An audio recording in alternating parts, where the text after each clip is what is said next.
أعوذ بالله من الشيطان الرجيم بسم الله الرحمن الرحيم Assalamu alaikum wa rahmatullahi wa barakatuh to all our viewers who are watching today's program, and I wish you all a very happy Ramadan Kareem, and I hope that your fasts are going very well, and I hope that this Ramadan brings a lot of blessings to you and to your family. So today I want to take you around the world, and I want to show you about the different traditions that are celebrated of Ramadan around the world. How do Muslims celebrate Ramadan around the world? And I found this super interesting because there are some traditions that are so unique and that are so actually ancient and old and have been passed down to the generations of today. So when I was even reading up about it, I was quite taken aback as to how has this become a sort of a culture, and as well as it has a great significance on our spirituality. So when it comes to Ramadan traditions, you may find certain similarities in how they are practiced around the world. While some of the concepts remain the same, there are subtle differences in the rituals that are associated with Ramadan based on the community. And some of these Ramadan practices have been kept alive for generations. These deeply rooted customs and traditions of Ramadan, they present themselves as different and identifiable characteristics of different Muslim communities around the world. So let's take a quick glimpse at how Ramadan traditions are celebrated around the world. So I just want to show you a very short video clip. Let's take a look at that.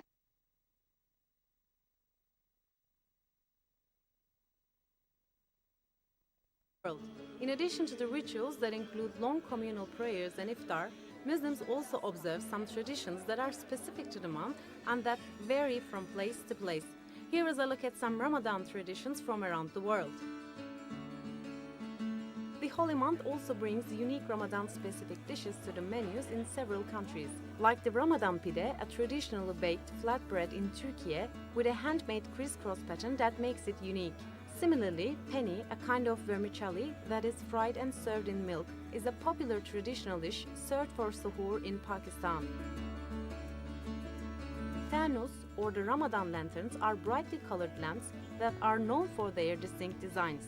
The lamps have become symbols of Ramadan in Egypt and are also popular in several other countries like Jordan and Palestine, where they light up streets and homes during Ramadan. Drummers in Turkey beat their drums with melodic poetry to wake Muslims for sahur. This tradition dates back to the Ottoman era, and drummers try to keep the tradition alive. Ramadan drummers are also popular in other Muslim countries. The Hajj al-Layla tradition is observed in the UAE 15 days prior to the start of Ramadan. Children dressed in traditional clothing venture out onto the streets and roam their neighborhoods collecting sweets and singing songs. The sighting of the new moon of Shawwal marks the end of Ramadan and the arrival of Eid al-Fitr. The last Eve of Ramadan, also known as Chand Rat or Night of the Moon, is celebrated with festivities on the streets of India, Pakistan and Bangladesh. After the final iftar, women and girls flock to the local markets to buy colorful bangles and to paint their hands and feet with henna designs. So Ramadan is much more than a fasting period. It is a holy month which is rooted in culture, faith, and history. Across the globe, Muslims mark this time with vibrant celebrations that are unique to their region and are passed on through generations. Now, I'm going to be showing you country by country that how uniquely these traditions are celebrated and how up to today the younger generations also follow these and are applied in today's Ramadan as well. So first, let's start with the UAE. Now, did you know that children sing for sweets in the UAE in the month of Ramadan? Now, I'm sure you've heard of something like trick or treat when it comes to Halloween, right? So often compared to the Western custom of trick or treating, there's something called as Haqq al-Layla in the UAE, which is a tradition celebrated to represent the Emirati national identity. So what happens is that children, they dress up in their traditional clothes, as you can see in the pictures. And you know how this woman is, presenting out or giving out candies, right? How you usually see it in the Halloween custom. But this has a much different vibe to it. It has a more Islamic vibe to it.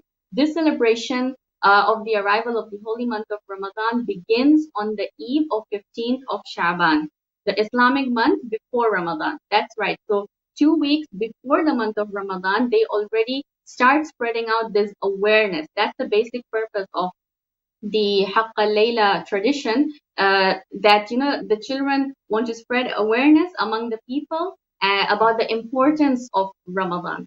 Now, in today's modern society, which is often said to be more isolated and individualistic, this celebration offers a return to simpler times, and it highlights the importance of strong societal bonds and family values. Because it's just like how children get all dressed up and are so excited to go around in the neighborhood area, and they knock on the doors with sweets and candies in their hands, or they expect you to give them something.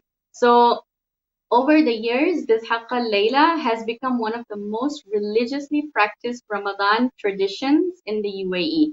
And people and children especially, they come out on the streets, they dress cheerfully, and they walk around the area singing songs, collecting sweets, and they chant something very special in Arabic. So they say, Atuna Allah yu'tikum, Bait Makkah yu'tikum, meaning that give to us and Allah will reward you and help you visit Makkah. So if you see, it's like a small supplication or prayer or dua that it also has a very great significance Islamically on you.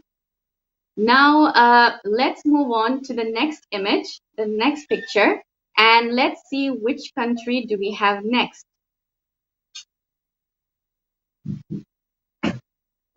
So this is a picture of Morocco. If you can see, Morocco is very well known for having a beautiful night city. It's a nightlife, and it has amazing mountains, as you can see. And there are these small villages. The people are very simple and low profile.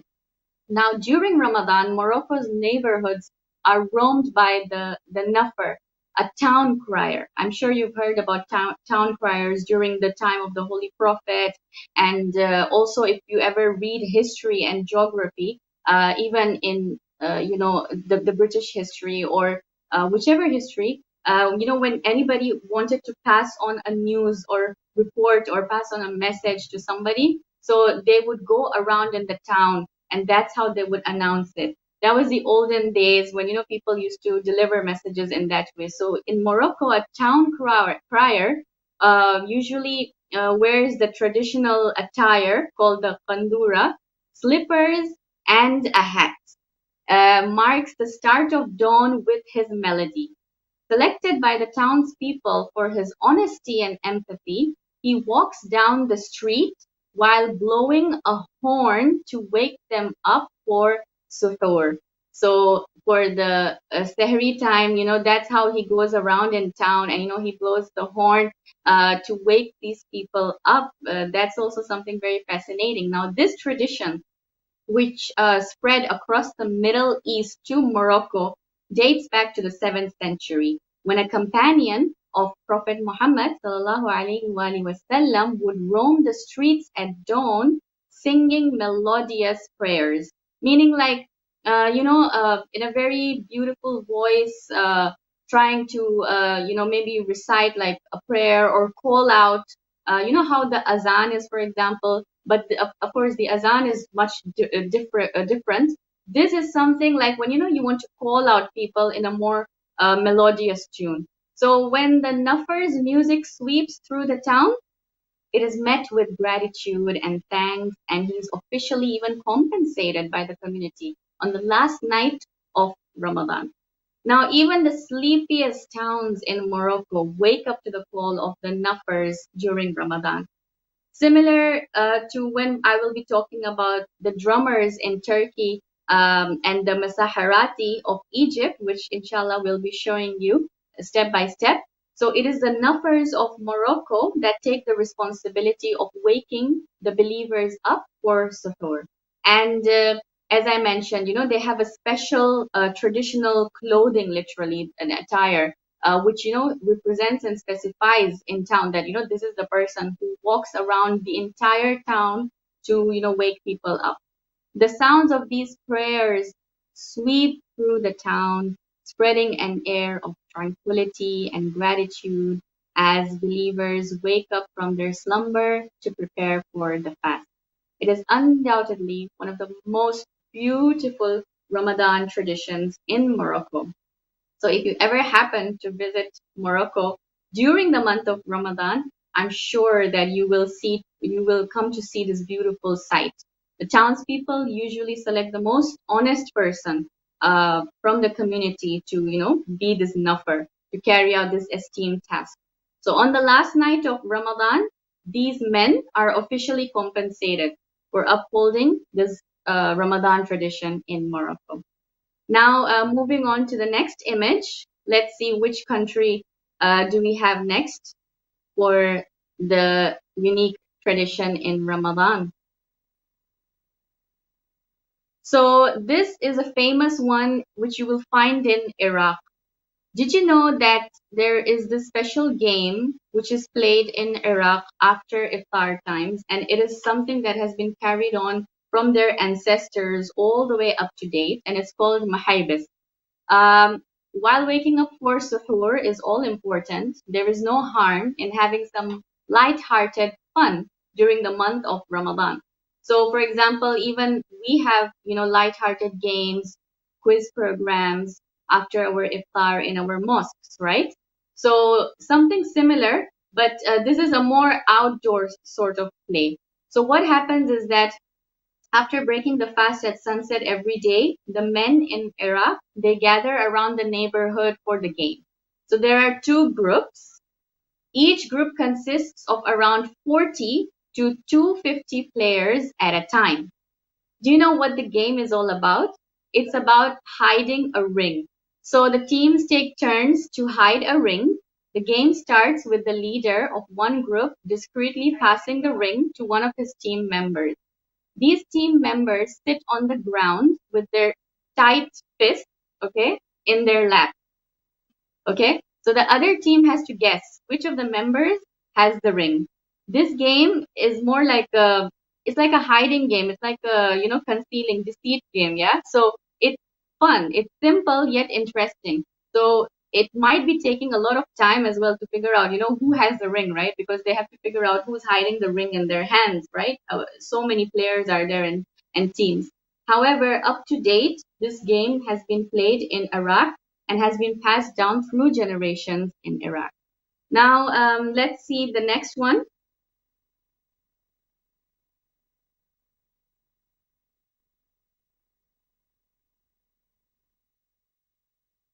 So, as you can see in the picture, there is a cannon. You might be surprised that what does a cannon have to do with Ramadan, right? You will not believe, but there was a time in Lebanon and as well as in Syria where when it was time to break your fast, they would actually, pull out the cannon. They would actually light it up. So announcing the time of iftar is a blessed virtue, even if you have to use a traditional fire cannon for it. This is perhaps one of the oldest living Ramadan traditions around the world. Several countries in the Middle East, as I mentioned, Lebanon, they practice this. It's called in Arabic mitfa al-iftar. Mitfa al-iftar means like, when you want to shut something, when you want to close something, yeah? So covering something. So to, close something down. So almost 200 years after it began, this mitfa al-iftar wasn't always a part of the Ramadan traditions in Lebanon. This Ramadan tradition is said to have originated actually from Egypt. Once during the month of Ramadan, the then ruler, his name was Push Qadam, accidentally fired a cannon at sunset. So he did it accidentally. And it was the month of Ramadan. So its sound reverberated across the city of Cairo, and people mistook it as a signal for the end of the fast. So the people widely appreciated the act and eventually made it a tradition. Now, many Middle Eastern countries adopted this tradition as the official signal to declare the end of the day's fast. So Lebanon has special, mitfal, iftar cannons. Imagine they have the special ones, dating back to the 19th century, used today solely for this purpose. And in many countries across the Middle East, cannons are fired daily during the month of Ramadan to signal the end of the day's fast. Now, also, while testing this a new cannon at sunset, the person whom I mentioned, the Ottoman ruler, right, Khosh Qadam, when he accidentally fired it, his daughter was also present at that time. Her name was Haja Fatima. So she urged him to make this a tradition. Now, the practice made its way to many countries across the Middle East, and the tradition was last lost in 1983 after an invasion that led to the confiscation of some of the cannons because they were considered weapons, obviously. But it was revived by the Lebanese army, following the war and continues even today. So, this evokes nostalgia among older generations, and they remember the Ramadans of their childhood. So this also became a tradition. So if you ever like visit Syria or Lebanon or Egypt, and if you see cannons being fired while it's the time to break your fast, do not get scared, because that is part of their tradition, and that's how they let everybody know that it's time to break your fast. Okay, this one was a very old one, yeah, but imagine it still happens today. Let's take a look at the next one now. So the next one is Turkey. I had mentioned earlier that Turkish people are very famous when it comes to drumming. There's something which is called the davul. The davul is like a two-sided cylinder drum, yeah, and as you can see in the picture. So what they do is imagine being awakened in the middle of the night with loud drum rolls, right? So the situation would leave anybody so agitated. But that's not how it is in Turkey during Ramadan. The Turkish drummers, they wear their traditional clothes, as you can see, with their this double-sided drum banded to their bodies, and they roam the streets of Turkey and drumming people to wake up for sahur. So they sing and they drum their way through the neighborhood, waking people up for a modest tip. So obviously, a place like Turkey, we all know, economically as well, they obviously work. They're very hardworking people. So people often invite the drummers into their homes sometimes to share the sahur meal. And out of all the Ramadan traditions in Turkey, this one stands out for generosity and celebrating the spirit of Ramadan. Also, I would like to take you back a bit into history, that ever since the days of the Ottoman Empire, those fasting during Ramadan, they used to wake up to the sound of a drum beating early in the morning for suhoor. So drummers, they always used to dress in traditional Ottoman costume. As you can see in the picture, you see what this man is wearing. It's called a fez and a vest that are both adorned with traditional motifs. As they go around with their double, the Ramadan drummers rely on the generosity of the residents to give them small tips, literally.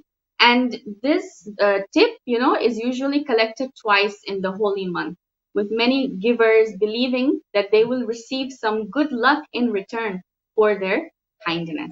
So, in fact, recently Turkish officials have introduced a membership card for drummers in order to instill a sense of pride in those who play and to encourage the younger generation to keep this age old tradition alive in the fast changing country. So, you see how particular these people are, the ancestors and the people that they want to maintain their culture and their roots, and they want this legacy to pass down even to their generation. So this was something interesting about Turkey. Now let's take a look at another country, and which one will it be? Yes, So as you can see that there is a boy in the picture and he is reading the Holy Quran. So this happens in Kuwait. What happens is that they instill the love of the Holy Quran in the hearts of the children. They make them wear this traditional thobe or kandura or whatever you call it, and they make the children, learn nasheeds. Yeah, you know the nasheeds that we hear in Arabic or in Urdu or in English.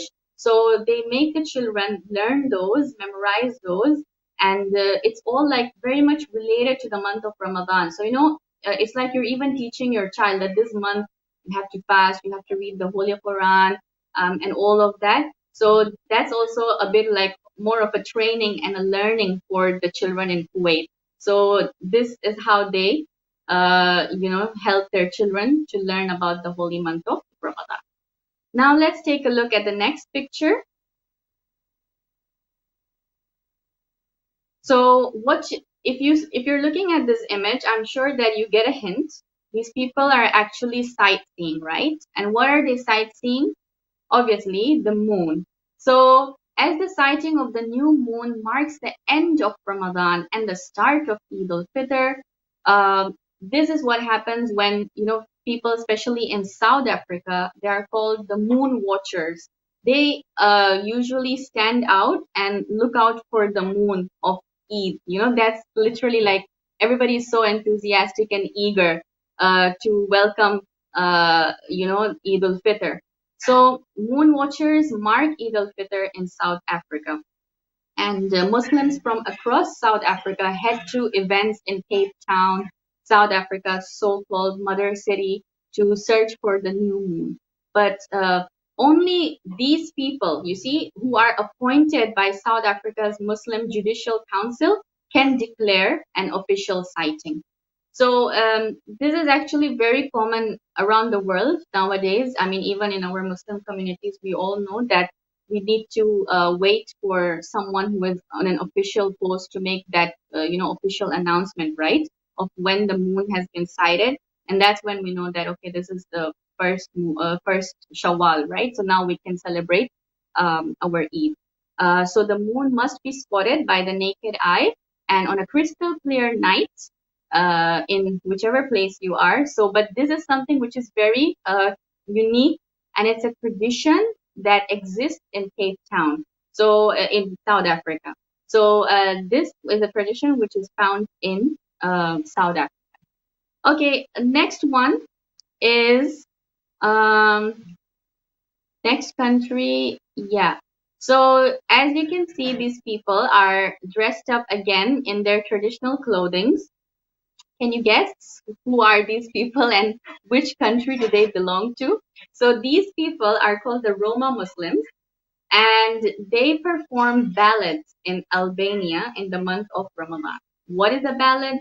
A ballad is a sentimental or a very sweet poem or a music or a melody or a tune, that these people recite in the holy month of Ramadan. So for centuries, the members of the Roma Muslim community, which date back again to the Ottoman Empire, have been announcing the start and end of fasting with traditional songs.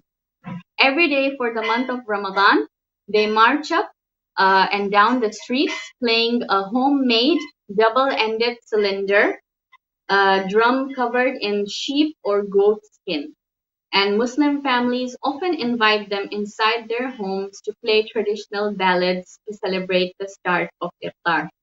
Now you must be wondering, like, imagine during when the iftar time is closed, everybody is so hungry, right? Everybody just wants to grab a drink or a date and open their fast. So who would have time to even listen to their ballads, right? But this is a tradition, this is a custom in Albania that a huge amount of respect is given to these people as well. However, when it comes to our culture and Islamically our tradition, of course, what we do is we pray namaz, right?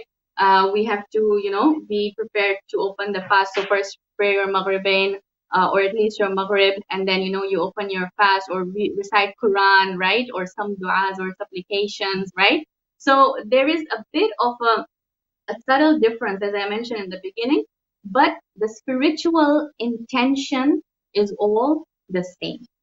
So the last one is when women come together on the eve of Eid in Pakistan, in India, in Bangladesh, and all these areas. As the sighting of the new moon marks the end of Ramadan and the start of Eid al-Fitr, so begins the Chand Raat festivities in Pakistan.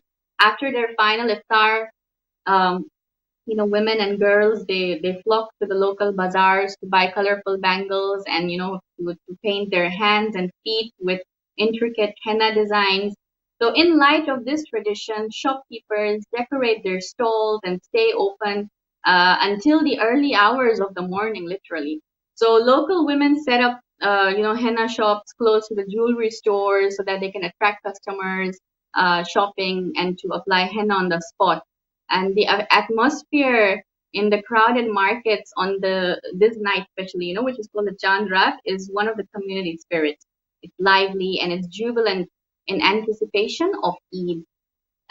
What happens is that women, these women in South Asia, they are so excited and eager to dress up and to apply this mehendi and everything on their hands, right? So on the last eve of Ramadan, this is what happens in the South Asia community.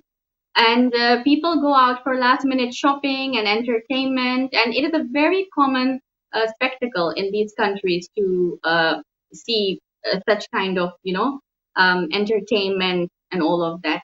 Now, overall, you see Muslims worldwide, when they welcome the holy month of Ramadan, you see all of them have different ways of welcoming the month of holy Ramadan. So as we saw in today's program, that there are different traditions, there are different ways of celebrating it. However, the ultimate spirituality, the intention remains the same, because we all know that this is the month of Allah subhanahu wa ta'ala, and everybody worships him, and everybody puts this whole month just for Allah subhanahu wa ta'ala, right? So that is the main purpose of all these people around the world, whatever they're doing. It's just that we see a blend of culture. We see that how there are different experiences to it. For example, I'm sure when you spend your Ramadan in a different country, right? Maybe if you are from Pakistan, maybe you spend your Ramadan in a country such as South Africa, or maybe you spend your Ramadan in a place such as Dubai. So obviously there will be a slight difference here and there. You might miss some of the things back when you were at your home, right? So similarly, these were just a few glimpses into what we saw today, that how people celebrate different. If you ever plan to travel to places such as Morocco, for example, or Turkey, and probably you're sitting or dining or having your iftar at a restaurant and you see drummers coming out of nowhere and drumming, so it's not like you should be scared or taken aback what's happening. That's their culture, and that's how they celebrate. But notice one thing, that Ramadan is welcome in each and every country wherever you go around the world. And if you say that you're fasting and you want to open your iftar, so much respect is given to you, no matter your religion or caste or whatever. They serve you, and they give you that respect that this person has fasted. So there's a lot of reward also when you help people to open their fast. And I'm sure you must be even seeing in Christian communities how much they give importance to the Muslims. They offer them food and flowers and coffees and all of that on the way as well, right? And we also do that. That is, of course, part of our identity, that we as Muslims, when it comes to even Eid celebrations or any other occasion, we hand out roses or the way I said, coffees or stuff like that to people outside in public, just to put a smile on their faces, and also to give them that knowledge and understanding that, for example, who are our holy personalities, or if we are celebrating the month of Ramadan, so we're doing a goodness and all of that. So every year, Muslims prepare themselves and their homes to focus on all these sanctities of the month, as it is commemorates the revelation of the Quran to the Holy Prophet Muhammad sallallahu alaihi wasallam, and it's very significant. Now, what is more beautiful about the month of Ramadan is how we as a family have a get together during iftar times and we enjoy the closeness and our shared meals and the strengthening of bonds and spiritual reflection. And I'm sure there's a different way of breaking your fast at home as well with different meals, right? So of course, food is like the main highlight in the month of Ramadan, and everybody looks forward to it. So everybody has a different style and way also of breaking their fast in Ramadan. For example, if we see the Arabs they like to break their fast with a few dates and milk or a yogurt drink, sometimes mixed with mint leaves or something like that. And what they like is the apricot juice and the samosas and all of that. There's also these Arabic sweets, the thin pancakes stuffed with cream or crushed fried almonds with syrup. And if you see our Asian communities, like the Pak Indo community, we like to have our fruit chaat and our the aloo samosas and stuff like that, all the fried items. And then for later on, we want to have something sweet, yeah. And of course, ruafza is like the main highlight in our communities. So without that, it's like you've not broken your fast, basically. So these are some of the different ways how people break their fast at home as well.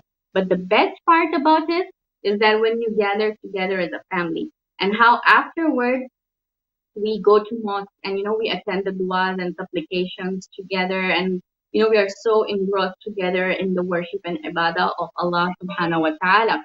And of course, not to forget the the smell of cardamom tea or the Arabic coffee, which is prepared in the mosque or post iftar and during the Sahri time as well. How we enjoy the beautiful nightlife right during the month of Ramadan.